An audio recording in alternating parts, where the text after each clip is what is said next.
অন্যদিকে আজ আশা কর্মীদের বিক্ষোভ রয়েছে আর তারা আজকে কালীঘাট অভিযানের ডাক দিয়েছিলেন। সেই মতো এই মুহূর্তে রাসবিহারীতে তারা জমায়েত করেছেন। তাদের দাবি হচ্ছে ভাতা বাড়াতে হবে এবং যে ইনসেনটিভগুলো এখনো বকেয়া রয়েছে সেগুলো দিয়ে দিতে হবে। আজকে তাদের কালীঘাট অভিযান এই মুহূর্তে এক প্রকার অবরুদ্ধ হয়ে গিয়েছে রাসবিহারী চত্বর। আমি সেই ছবিটা আপনাদের দেখাবো এবং আমার সহকর্মী সৌভিকের কাছ থেকে এই মুহূর্তে জানতে চাইবো। সৌভিক, এখনো পর্যন্ত তাদের কি কি কর্মসূচি আজকে রয়েছে, কি ব্যবস্থা গৃহীত হয়েছে, এই মুহূর্তে রাস্তা অবরুদ্ধ, সার্বিক চিত্রটা একবার তুলে ধরো। দেখো, আমি তোমাকে প্রথমেই চিত্রটা দেখাবো। আমরা এই মুহূর্তে দাঁড়িয়ে রয়েছি রাসবিহারীতে এবং রাসবিহারীর একটা পাশ কার্যত অবরুদ্ধ হয়ে গেছে। প্রায় 5,000 থেকে 6,000 আশাকর্মী যারা বিভিন্ন জেলা থেকে, রাজ্যের বিভিন্ন প্রান্ত থেকে এসছে।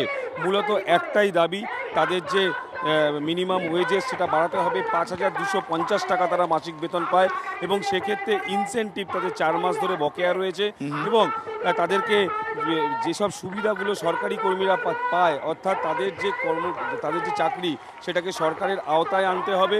মিনিমাম ওয়েজেস অর্থাৎ 15,000 টাকা দিতে হবে এবং যে কটা লিভ রয়েছে, মেটারনিটি লিভ থেকে শুরু করে সমস্ত রকমের যে ছুটি সেগুলো দিতে হবে।